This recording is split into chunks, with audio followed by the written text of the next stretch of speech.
What is going on, guys? It is your boy Luke here for our round 4 live stream at the Genesis Invitational. Excited to go through the player pool for tonight, some of the weather, some of the strategy that goes into the round 4 showdown.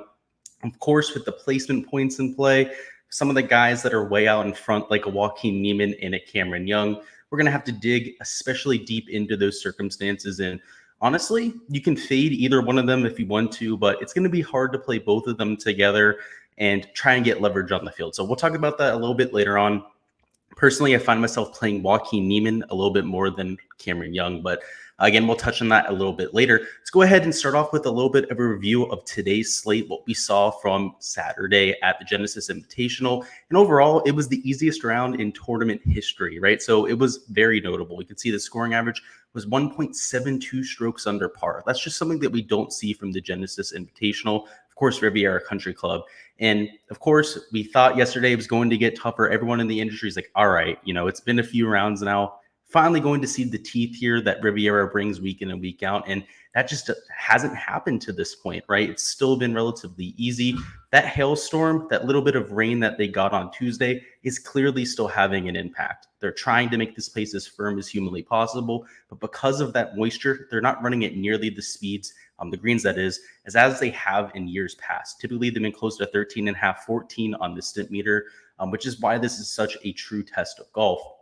A few things to note is number one, still played just as easy as what we saw in round 1 and round 2. In fact, actually slightly easier. Holes 10 and 11. Number 10 especially was a lot easier today. A lot of that was down to pin location. So you might see a little bit of a higher scoring average tomorrow because they're going to use the typical back right pin location for that drivable par 4, which is about half a stroke difference. Lou Stagner on Twitter, if you guys have seen him before, he actually shows the statistical breakdown of all the pin locations. The one they used today was by far the easiest. So tomorrow we would expect that to be playing over par.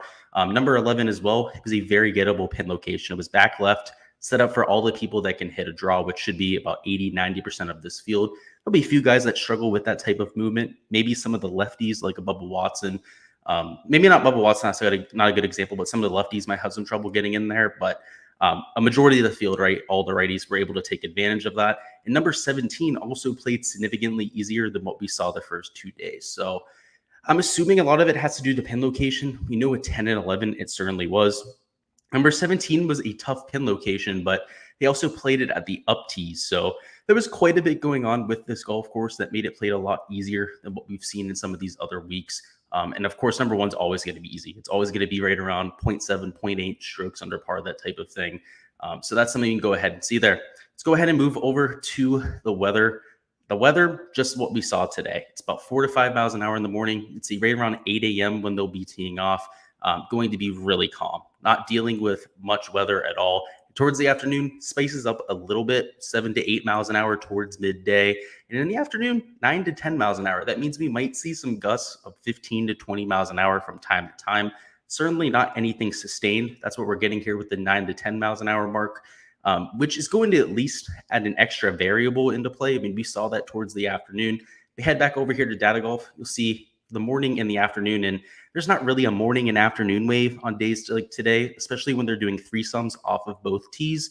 The true dispersion between tee times was 2 hours and 15 minutes, I believe. So this morning afternoon thing's really kind of a sham, but in the small difference that there was nearly a stroke difference. So the guys that had to play in that wind towards the afternoon really got slammed, and you can see they didn't nearly score as well as the guys in the morning. So if this weather report's accurate, again, we want to wake up tomorrow, make sure we check the weather report, everyone that's entering DFS lineups. If it gets even worse than this, there could be an even bigger gap than this 2.1 to 1.3 mark that we saw in round 3. So the weather is going to be a huge factor. Another factor, of course, is pin placement. We already talked about that with a few of these holes here, particularly number 10, 11, probably 17 as well. We'll be getting to pin locations in the next few hours. Hole number 1 is always going to be easy. Let's go ahead and move into the player pool now that we've talked a little bit about some of the conditions and why it played as easy as it did today. And we'll touch on chat, see who's down here. See Max is earliest 9 o'clock for me. And I'm not sure what you're saying there, Mac. Continental says, was it the course choking that had the leaders backing up at the top late? It was the wind. So the wind did kick up to right around 10 to 11 miles an hour. I'm assuming the greens were running a little bit more firm and fast. You'll set, of course, as some of the dampness will evaporate throughout the day.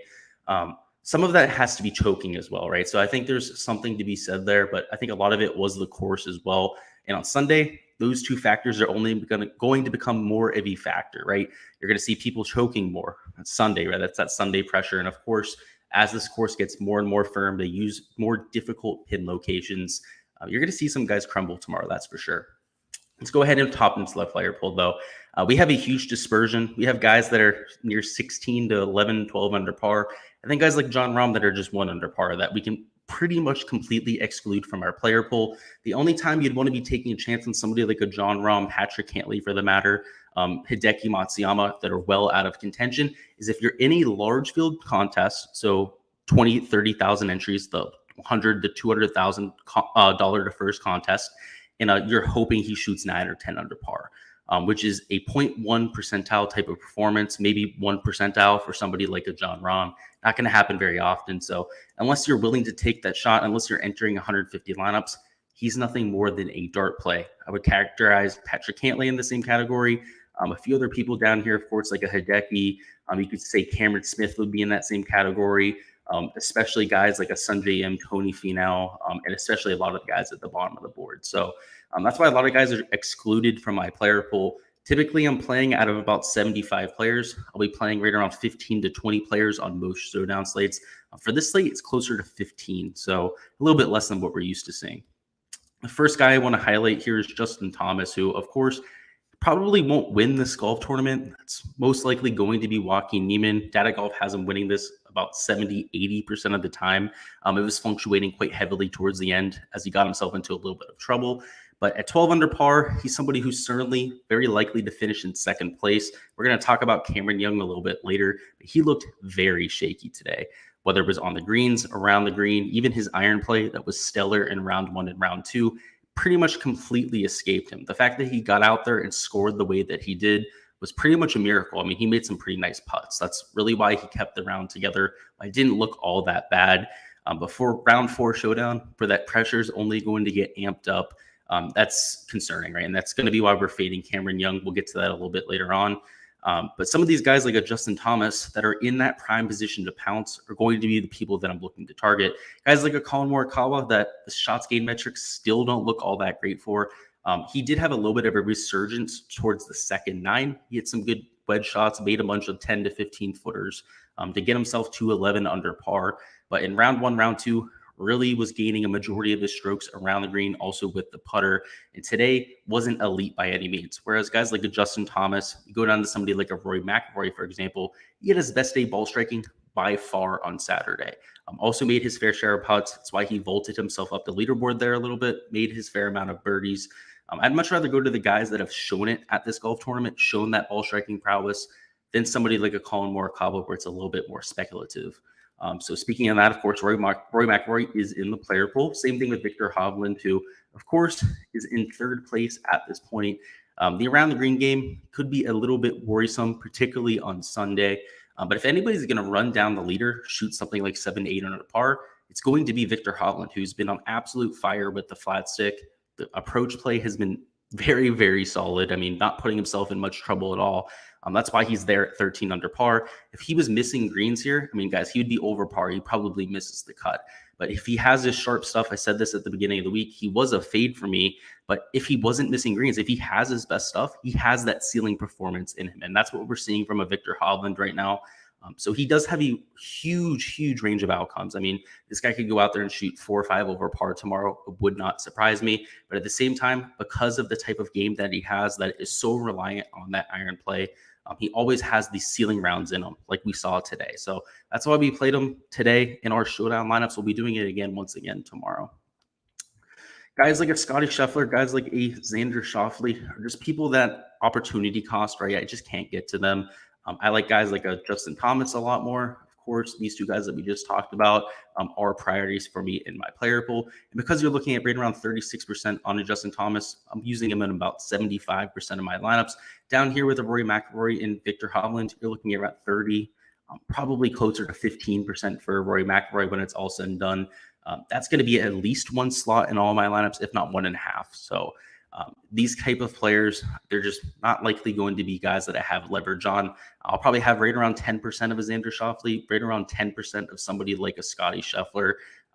Those are the type of guys where if they have a great day, it's not going to kill me one way or the other. I'm going to have them in my player pool. But the guys that I'm actively looking to win the slate on are, of course, going to be the three guys that I highlighted there. We have a few comments down in chat we'll touch on. Continental says, Young was crushing the ball, though. He was crushing the ball. He always does that. He's just long off the tee. That's his thing, right? He's a long ball striker.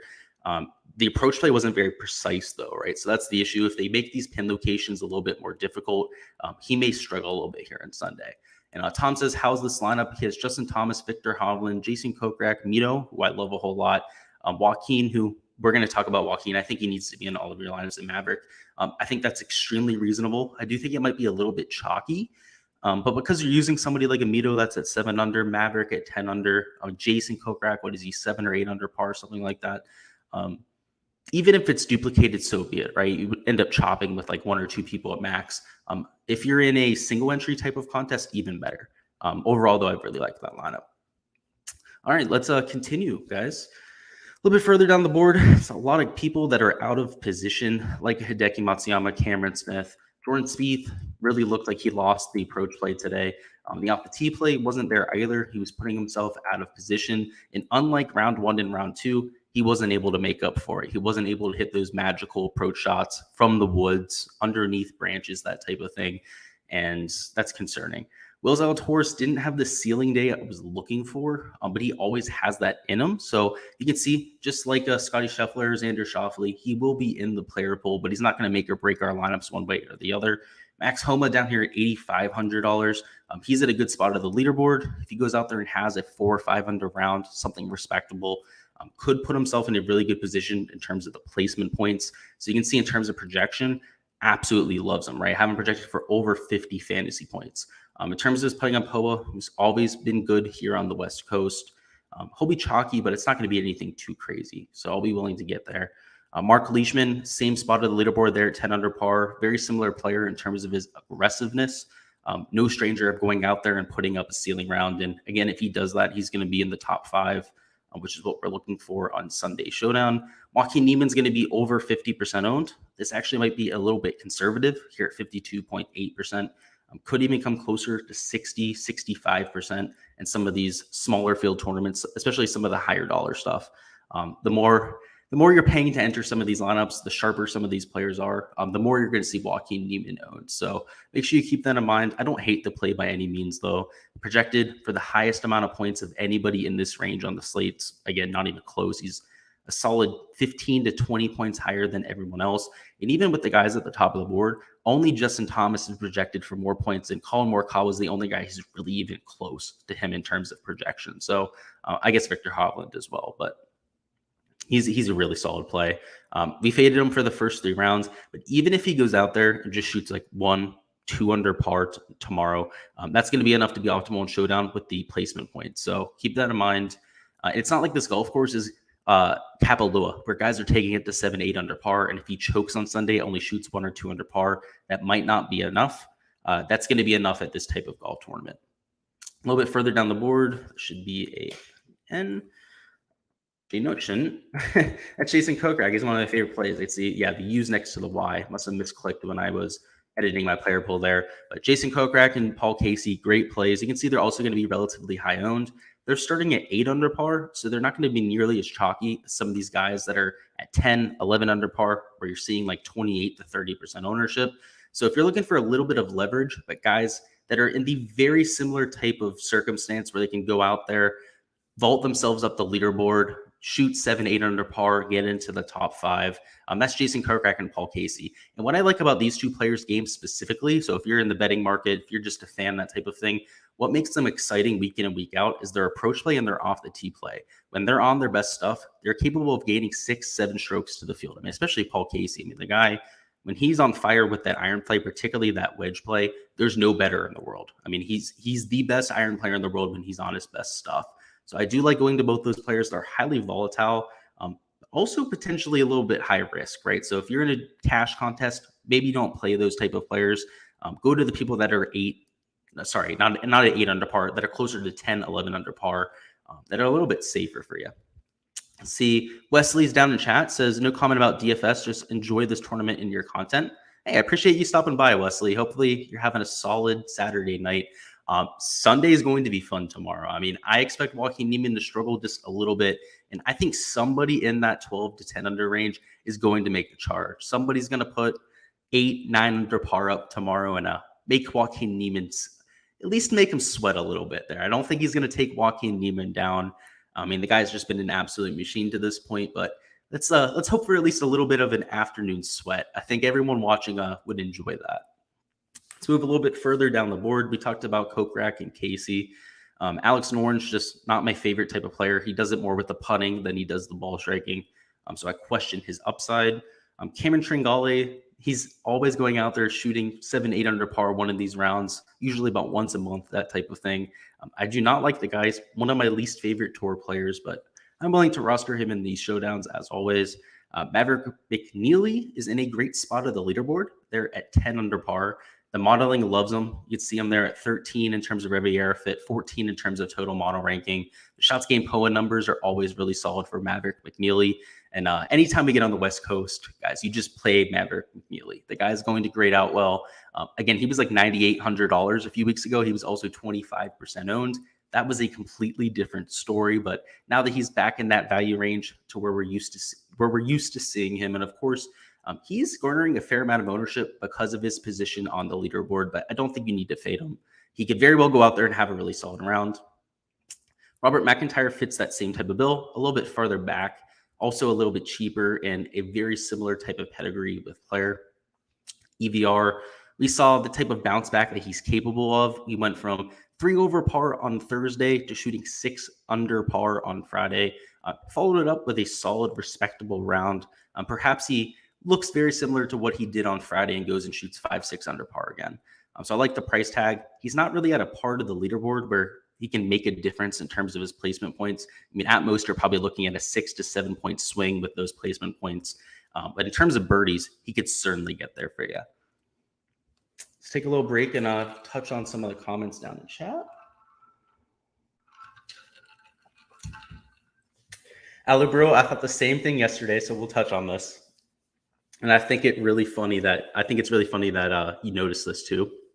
He says, maybe you had 1 or 2 beers over here in Scotland. Me too, enjoying your content. Looking forward to 150 Open at St. Andrews. Only a 15-minute drive from my house. I may go to St. Andrews. So that's something that I'm trying to save up for. I'm starting to put money aside, that type of thing. Because I think Tiger has a really good shot of playing there. And I think it might be his first tournament back. And if that's the case, like, I'll spend whatever amount of money I need to go to that. So I'm really looking forward to that. So if you're only 15 minutes from there, you should go to the golf tournament, see me there, that type of thing. Would be more than willing to do a little bit of meetup. If anyone else is going, by the way, willing to meet you guys as well.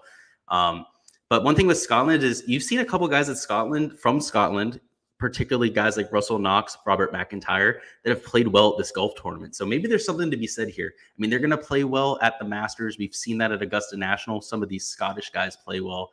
And then you said, dude, I've got tickets for Wednesday and Thursday.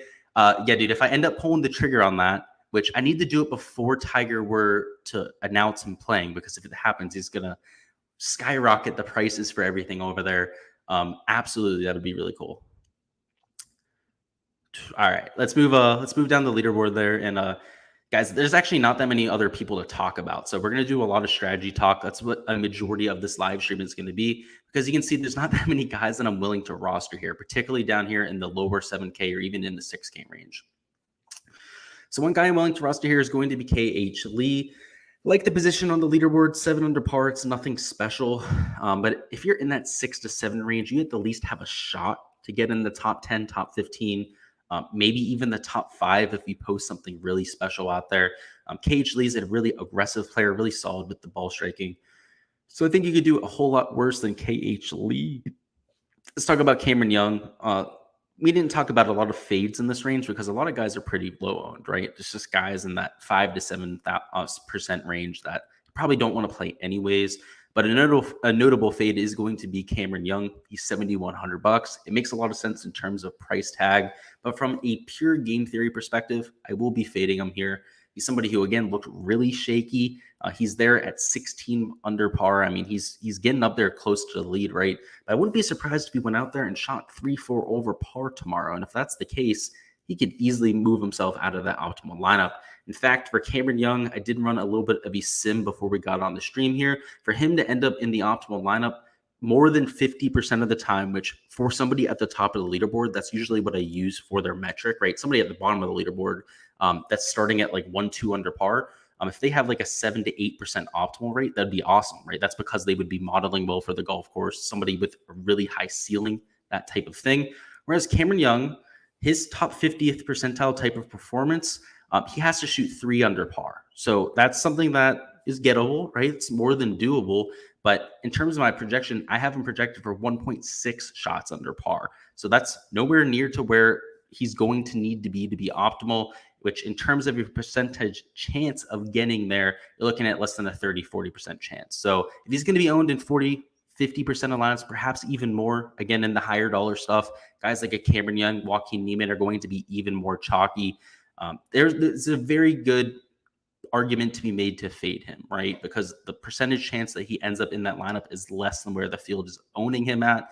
And it's not always that black and white, but with these guys that are extremely high owned, it really can be that black and white. You know, when somebody's like 0.4% owned, but they have like a 0.7% chance of being in the optimal lineup, that's different, right? But it's a lot more convincing when it's something like 40-50%. That's how I usually handle chalk, especially in NBA. If somebody in NBA is 60-70% owned, they pretty much have to be in the optimal lineup about 70, at least 80% of the time for me to try and go ahead and use them.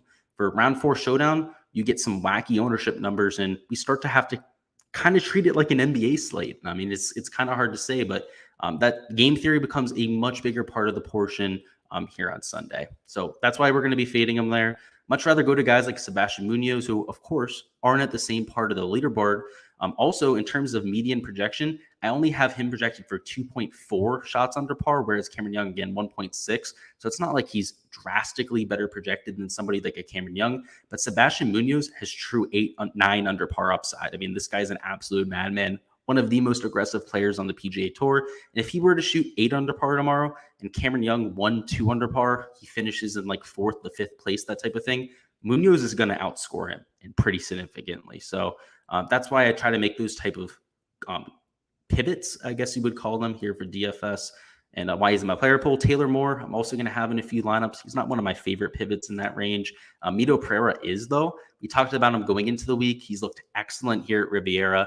A lot of people on paper might not have said that is a great course fit, but he's been putting much better than people want to give him credit for. The ball striking has always been something that we talk about with Mito Pereira. So I absolutely love it there at $6,800, and especially at 2% ownership, right? I mean, the guy's pretty far down the leaderboard, 9 shots off the lead, but to crack the top 5, if he shoots 5 under par tomorrow, he's cracking that top 5.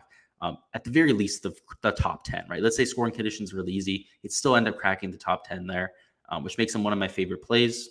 A little bit further down the board, the last guy that we have going to be CT Pan at -7. He's somebody who's really low owned. I don't want to play Danny Lee just because of the ownership game. Same thing with Emiliano Grillo up here at $6,500. They're 4 or 5 times as owned as somebody like a CT Pan, who again is only 1 shot back, 2 shots back of somebody like Emiliano Grillo. And in terms of the modeling, especially through the first 3 rounds, he looks great. He's gaining off the tee, gaining on approach.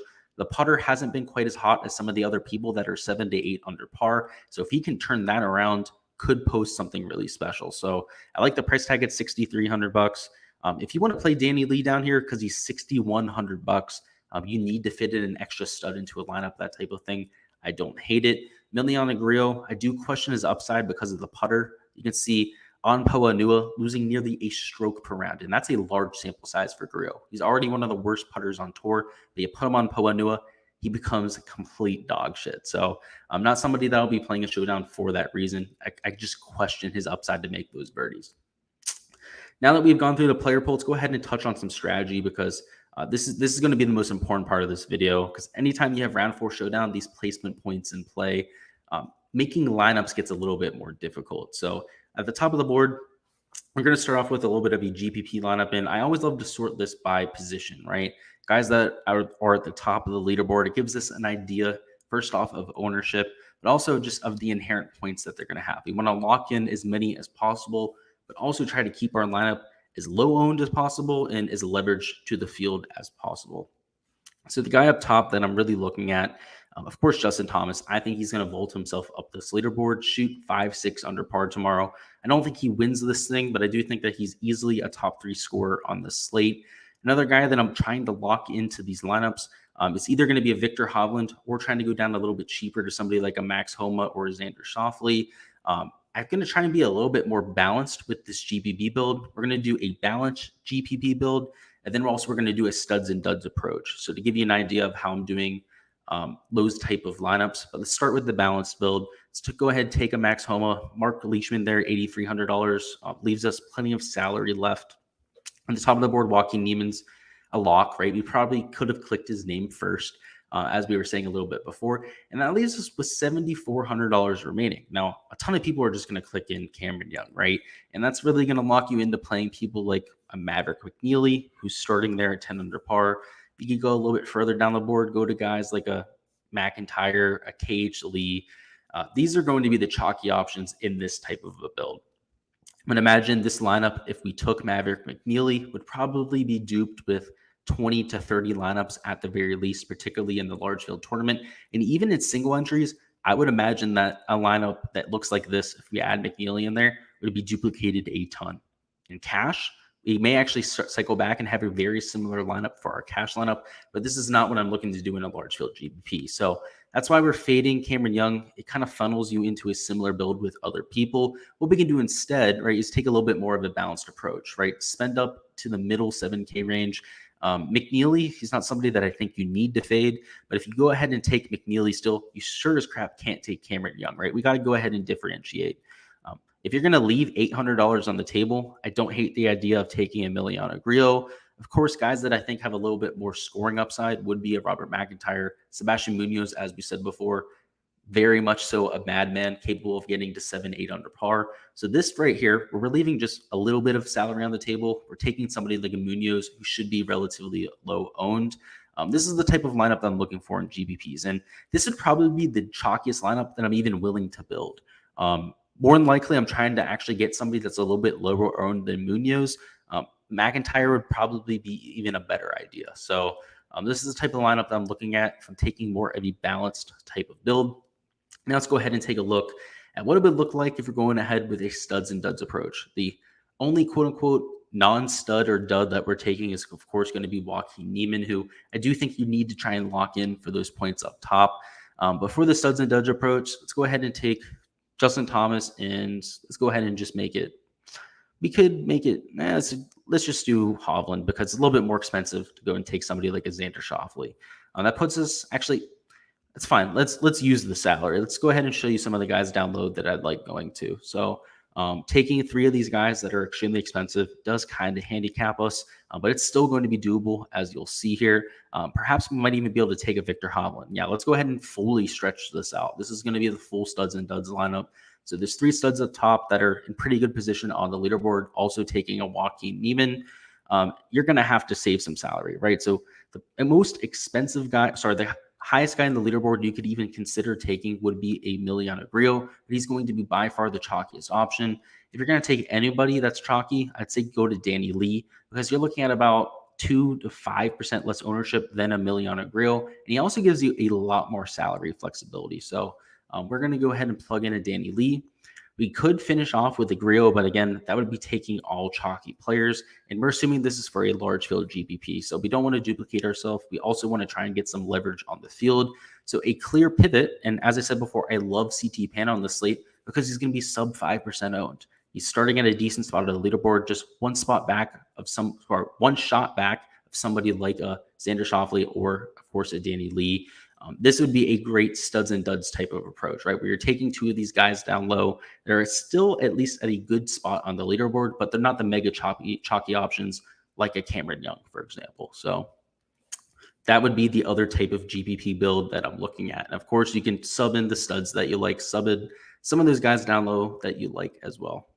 Now, lastly, we're going to do the cash lineup. So like I said before, you're going to want to take the 2 chalky guys up top, a Niemann and a Cameron Young. Also probably makes sense to take Hovland and Justin Thomas. So you're just going to take all the chalky guys up top. We're left with $7,700 remaining per player, which makes probably taking one of these cheaper options make a little bit more sense. You go to Emiliano Grillo and finish up with Scotty Scheffler. This would be the chalk cash build by far. And this is what I would go with. I'm probably going to enter this lineup into my cash lineup for tomorrow. And again, I don't mind being duplicated in cash. That's kind of the goal with cash, is to take all of the chalky options, duplicate yourself with as much of the field as possible to simplify getting over that 50% mark. So that's what we're looking at cash here. That's all we're going to have here for the live stream. Of course, round 4 starting at right around 8 a.m. Western time. So right around 11 a.m. Eastern time tomorrow. So look forward to that. And of course, the Honda Classic next week, which I'm really looking forward to. I'm going to be putting out a course breakdown a little bit earlier than usual, just so it has time to be digested, that type of thing. And we're going to have the second course breakdown, which I haven't decided whether it's going to be live stream or a video that I put together while walking around on the golf course on Wednesday. So that's going to be Wednesday morning. I'm going to be walking around the golf course. So again, whether that's a live stream, which might be on Instagram or something like that, or ends up being a video, you guys are going to have a great idea of how the golf course is playing. I'm going to walk around, get an idea of the green speeds, the rough length, the wind, pretty much everything you guys want to know. And if there's even a few players that you want me to do some scouting on, kind of watch them play some of their practice holes, that kind of thing, I'm always willing to do that as well. So look forward to that. We're going to have that at the Honda Classic. I'll be at the Players Championship for the entire week. Very likely going to be at the API for the weekend. That's up in Orlando. And I'll be at the Valspar for all 4 days. So all but 2 days we'll probably have coverage on for the entire Florida swing. So look forward to that. Some of the stuff from the course. And I see a question down in chat we'll touch on before I get out of here. It says Maverick, Scheffler, and cash. Scheffler. Scheffler's a lot more expensive, right? So you're dealing with different price ranges right there. But at cash, you want to be spending all of your salary. So definitely go to Scotty Scheffler, that's for sure. That's all I've got, guys. I'm looking forward to next week, of course. Good luck with all of your round 4 stuff. Anybody that's looking for a prize picks preview, that will be coming out in the next hour. So look forward to that. Good luck for Sunday, guys. And let's get this cash.